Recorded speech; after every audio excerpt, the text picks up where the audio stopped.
У спісе абноўленых аб'ектаў раённая бальніца, дзіцяча-юнацкая спартыўная школа, ЗАГС і многія іншыя важныя для гараджан установы. Галоўнай святочнай лакацыяй стане цэнтральная плошча. Яе дызайн распрацавалі па унікальным праекце.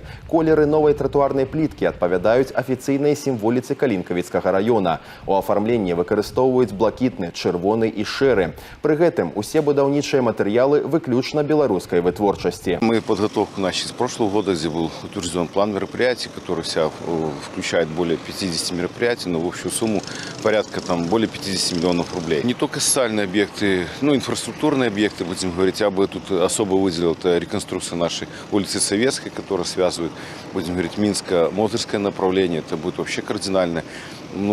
Другой облик города, это и наружное освещение, это и сама, скажем так, организация дорожного движения, что будет отражаться на большом комфорте передвижения. Шэраг ключавых аб'ектаў ужо на фінішнай прамой. Працы на пляцоўках вядуцца без выхадных. Цалкам завяршыць маштабную рэканструкцыю плануецца да 1 верасня. Што новае з'явіцца ў горадзе і як жыхары Калінкавічаў успрымаюць такія змены, глядзіце ў нашых наступных выпусках.